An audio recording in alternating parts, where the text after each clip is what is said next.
बांग्लादेश में तख्तापलट के बाद जारी हिंसा का सबसे ज्यादा असर हिंदू अल्पसंख्यकों पर हो रहा है।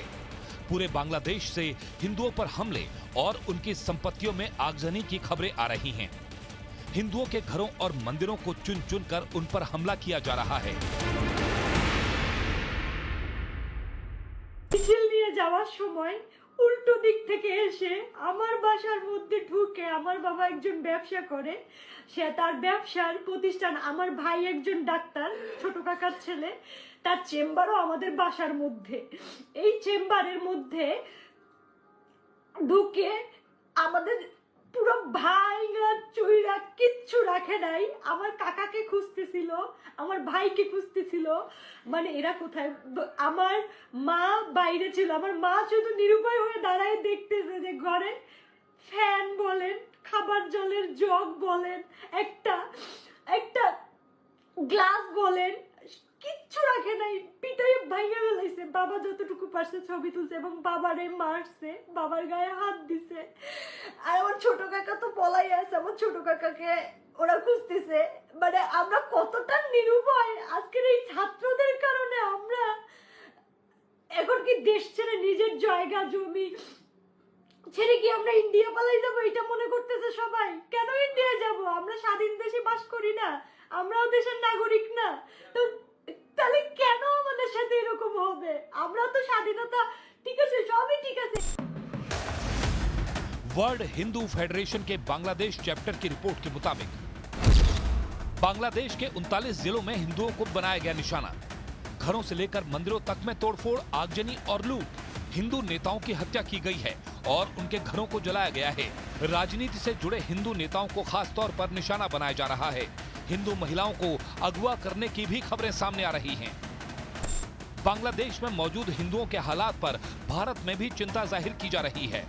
धर्म गुरुओं के साथ साथ विश्व हिंदू परिषद और आरएसएस जैसी संस्थाएं भी बांग्लादेश में हिंदुओं पर हो रहे अत्याचार का विरोध कर रही हैं।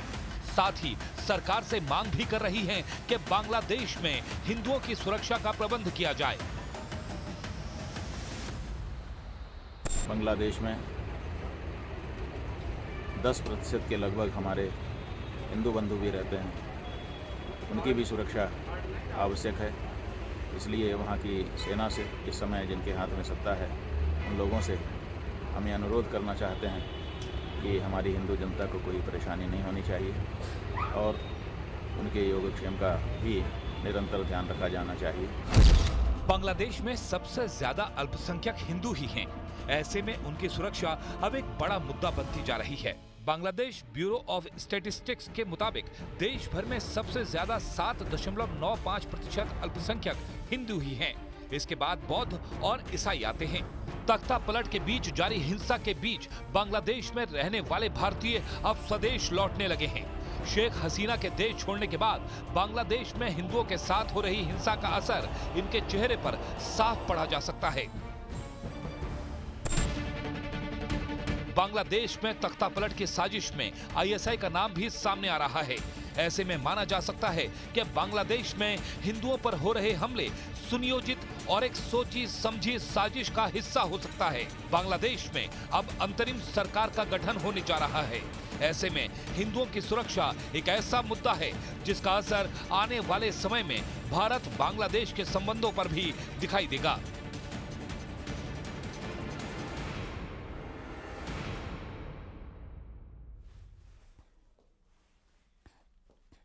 और बांग्लादेश के कई जिलों से इस वक्त डराने वाली तस्वीरें आ रही हैं, क्योंकि भीड़ लगातार हिंदुओं और उनकी धार्मिक आस्था से जुड़ी चीजों को टारगेट कर रही है। आलम तो ये हो चुका है कि वैश्विक मंच पर इस बर्बरता के खिलाफ आवाज उठने लग गई है।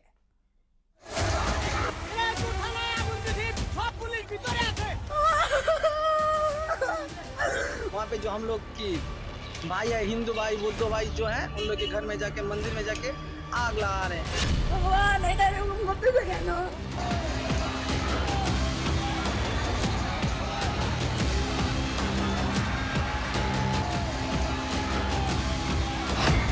बांग्लादेश में हिंदुओं से बर्बरता।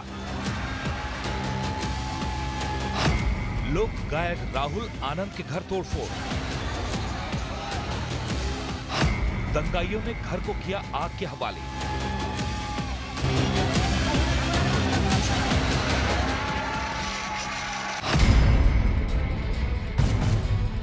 सोचिए, एक लोक गायक से किसी की क्या दुश्मनी हो सकती है। सोचिए, एक लोक गायक पर किस बात का गुस्सा निकाला जा सकता है। लेकिन राहुल आनंद को बांग्लादेश में अल्पसंख्यक यानी हिंदू होने की कीमत चुकानी पड़ रही है। ढाका में मौजूद उसके घर में घुसे दंगाइयों ने पहले तोड़फोड़ की और फिर घर को आग के हवाले कर दिया।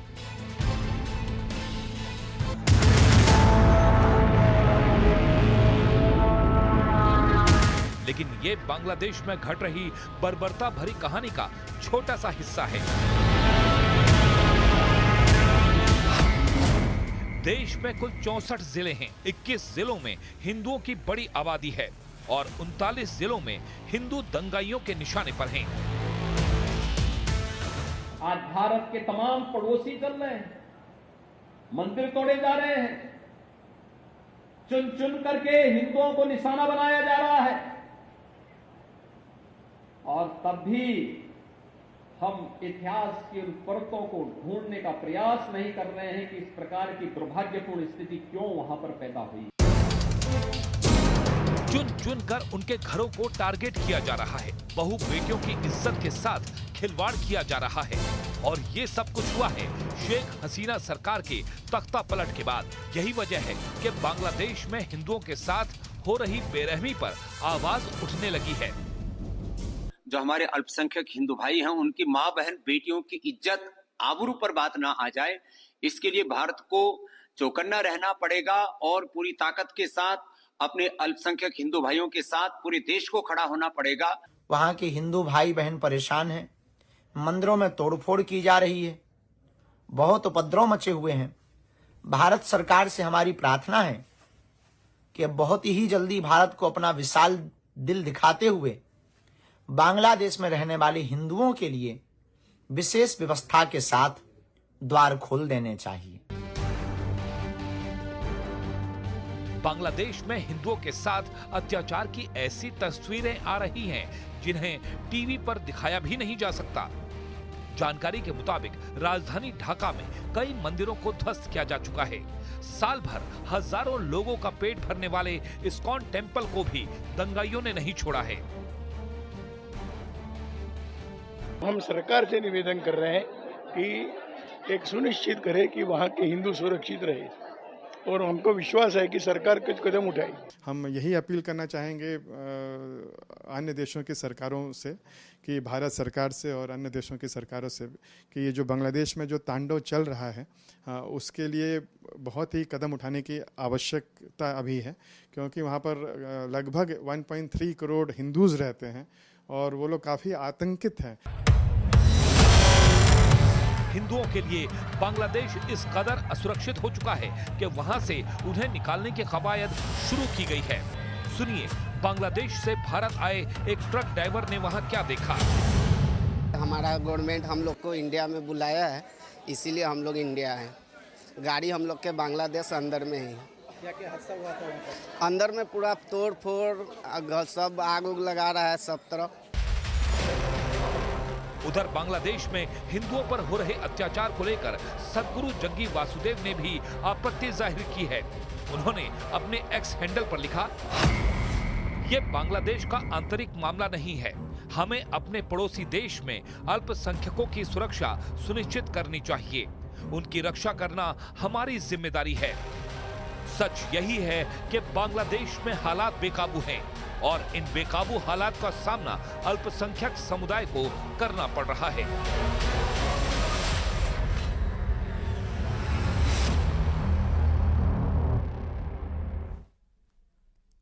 और बांग्लादेश में अल्पसंख्यकों पर हमले लगातार जारी हैं। बांग्लादेश के 39 जिलों में हिंदुओं को निशाना बनाया गया है। घरों से लेकर मंदिरों में तोड़फोड़ की गई है।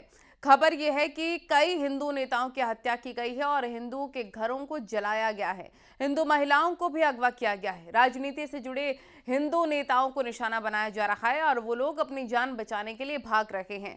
वर्ल्ड हिंदू फेडरेशन के मुताबिक बांग्लादेश में रहने वाले 2.5 करोड़ हिंदू असुरक्षित हैं और हिंदुओं पर हमला बढ़ता ही जा रहा है, तेज होता जा रहा है।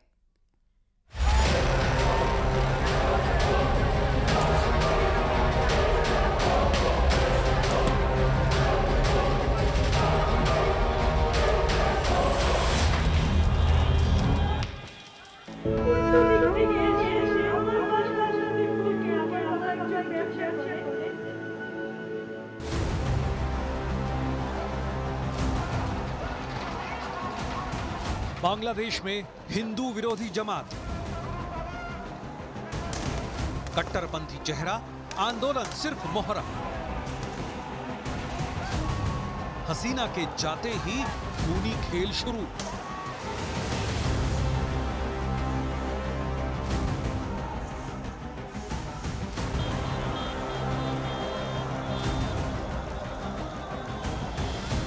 बांग्लादेश में शेख हसीना के इस्तीफे के बाद भी माहौल ठंडा नहीं हो रहा है। हर तरफ आगजनी, हमले, लूटपाट और हत्याओं का दौर चल रहा है। जिसे जो जहां मिल रहा है उसे ही लूट कर भाग रहा है।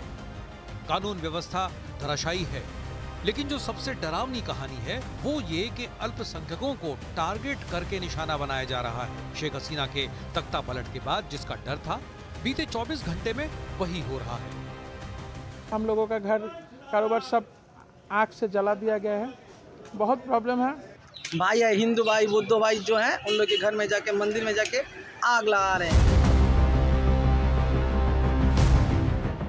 और ये हम नहीं कह रहे, बांग्लादेश के अखबार चीख चीख कर कह रहे हैं। बांग्लादेश के सबसे बड़े अखबारों में से एक द डेली स्टार ने हिंदुओं के हालात का जिक्र करते हुए अपने अखबार में लिखा है, हिंदुओं के घर और दुकानों पर 27 जिलों में हमला हुआ। वहीं न्यू एज के मुताबिक हिंदुओं के घर, व्यापारिक संस्थान और मंदिरों पर ताबड़तोड़ हमले हो रहे हैं। ये सुर्खियां बांग्लादेश के अखबारों की हैं, लेकिन जो तस्वीरें बांग्लादेश से सामने आ रही हैं वो इन सुर्खियों की तामील करती हैं। रोती हुई इस मासूम के घर पर कट्टरपंथियों ने हमला कर दिया। इन्हें ये भी नहीं मालूम कि इनकी खता क्या है। মিছিল নিয়ে যাওয়ার সময় উল্টো দিক থেকে এসে আমার বাসার মধ্যে ঢুকে, আমার বাবা একজন ব্যবসা করে, সে তার ব্যবসার প্রতিষ্ঠান, আমার ভাই একজন ডাক্তার, ছোট কাকার ছেলে, তার চেম্বারও আমাদের বাসার মধ্যে। এই চেম্বারের মধ্যে ঢুকে আমাদের পুরো ভাইঙ্গা চুইরা কিচ্ছু রাখে নাই। আমার কাকাকে খুঁজতেছিল, আমার ভাইকে খুঁজতেছিল, মানে এরা কোথায়। আমার মা বাইরে ছিল, আমার মা শুধু নিরুপায় হয়ে দাঁড়ায় দেখতেছে যে ঘরে ফ্যান বলেন, খাবার জলের জগ বলেন, একটা গ্লাস বলেন, কিচ্ছু রাখে নাই। পিটাই ভাইঙ্গা ফেলাইছে। বাবা যতটুকু পারছে ছবি তুলছে এবং বাবারে মারছে। नाराजगी शेख हसीना से, परेशानी आरक्षण से, गुस्सा सिस्टम के खिलाफ, फिर शिकार हिंदू अल्पसंख्यक क्यों? शेख हसीना के तख्तापलट के बाद से राजधानी ढाका में स्थित भारतीय सांस्कृतिक केंद्र में तोड़फोड़ की गई। 2 हिंदू पार्षदों की हत्या की खबर है। काजल रॉय के अलावा रंगपुर जिले में अवामी लीग के हराधन रॉय की गोली मारकर हत्या कर दी गई। खबरों के मुताबिक हराधन रॉय को पीट कर उनकी हत्या कर दी गई। ढाका में इस्कॉन मंदिर पर हमला किया गया और इसके साथ ही बांग्लादेश के 27 जिलों में हिंदुओं पर हमले हुए। हिंदुओं की दुकानों में तोड़फोड़ और लूटपाट की गई। एक ही जिले में 12 हिंदुओं के घर जलाए गए। पंचगढ़ में हिंदुओं के घरों में लूटपाट के बाद तोड़फोड़ की गई। दिनाजपुर में 10 हिंदुओं के घरों पर हमला किया गया। लक्ष्मीपुर में 300 लोगों ने हिंदुओं पर हमला बोल दिया। उपद्रवियों ने कई मंदिरों पर भी हमला किया, कई मंदिरों को आग के हवाले कर दिया। जब देश का प्रधानमंत्री को अपने आवास को छोड़कर भागना पड़ा, हमारे एक मंदिर में भी बम फेंका गया, वहाँ के डेटीज हैं वो क्षतिग्रस्त हुए। ऐसा नहीं है कि बांग्लादेश में हिंदुओं के खिलाफ माहौल कोई नया है। जिस बांग्लादेश में जो 1947 में पूर्वी पाकिस्तान कहलाता था, हिंदुओं की आबादी 22% थी, वो साल दर साल घटते हुए 2022 में महज 7.9% रह गई। ये आंकड़े कहते हैं कि बांग्लादेश में भी हिंदुओं के लिए सब कुछ अच्छा नहीं था। लेकिन शेख हसीना की सरकार में सरकारी स्तर पर हिंदुओं को थोड़ी बहुत राहत मिलती रही। पर अब बांग्लादेश में भी हिंदुओं के हालात पाकिस्तान जैसे होने का डर सता रहा है।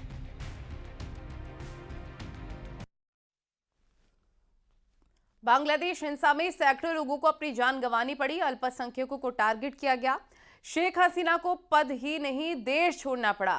सवाल है कि हिंसा और तख्ता पलट की साजिश के पीछे कौन है? देखिए रिपोर्ट।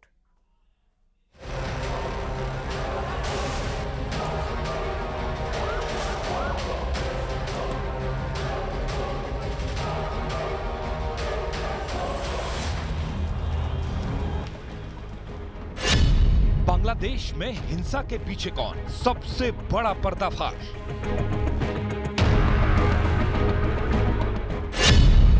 बांग्लादेश में तख्ता पलट साजिश का मास्टरमाइंड कौन?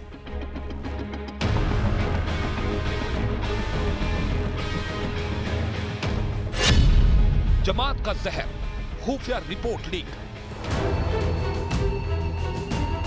बांग्लादेश हिंसा में सैकड़ों लोगों को अपनी जान गंवानी पड़ी।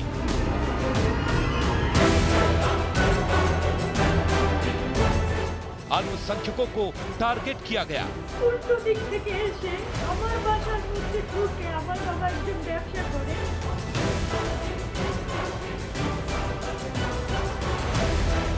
शेख हसीना को अपना पद छोड़ना पड़ा और बांग्लादेश छोड़कर भारत आना पड़ा।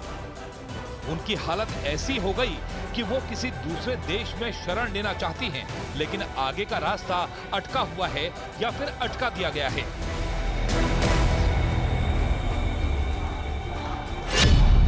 सवाल है, हिंसा और तख्ता पलट के साजिश के पीछे कौन है? एक नाम जो सबसे ज्यादा चर्चा में है वो है जमात इस्लामी।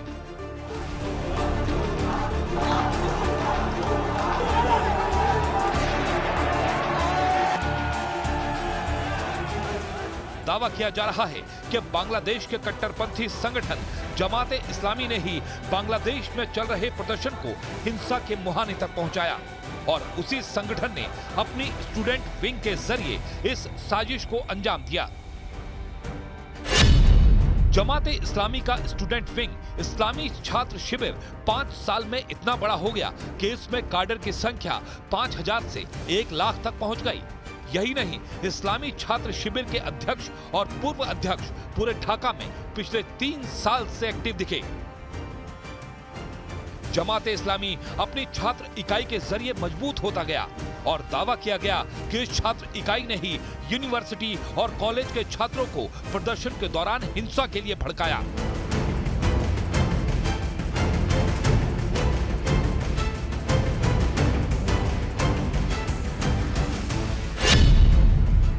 अपनी ताकत बढ़ाने के लिए जमात ने बांग्लादेश के विश्वविद्यालयों को चुना और वहां दाखिला लेने आए छात्रों पर नजर रखी। पिछले 10 साल में अपनी छात्र इकाई के जरिए जमात हर यूनिवर्सिटी तक पहुंचा और अपने कैडर को मजबूत करता रहा। 2023 में जमात ने स्टूडेंट विंग का ऐसा कैडर तैयार किया कि सीधे तौर पर सरकार के खिलाफ खड़ा हो सके और यहीं से शेख हसीना सरकार के खिलाफ विरोध की आग लगाई गई, जिसका नतीजा हिंसा, हत्या और तख्ता पलट के रूप में सामने आया। माना जाता है कि बांग्लादेश को हिंसा की आग में झोंकने में जमात इस्लामी की ही अहम भूमिका है।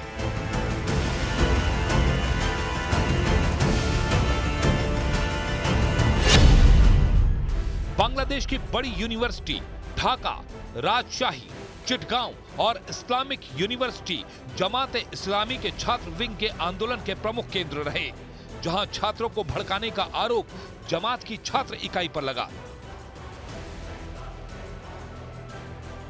बांग्लादेश में हिंसा को भड़काने का आरोप जमात इस्लामी पर यूं ही नहीं लगा। बांग्लादेश में हिंसा के दौरान एक चेहरा नूरुल इस्लाम काफी चर्चा में रहा। वो जमात की छात्र इकाई का पूर्व सदस्य है, जिसके संबंध जमात के नेताओं से मजबूत माने जाते हैं। वो न सिर्फ भारत विरोधी प्रदर्शन में शामिल रहा, बल्कि शेख हसीना के खिलाफ हुए प्रदर्शन से भी जुड़ा रहा। और माना जाता है कि इस हिंसा और बांग्लादेश में तख्ता पलट का सबसे ज्यादा फायदा जमात और वहां की विपक्षी पार्टी बांग्लादेशी नेशनल पार्टी को हुआ।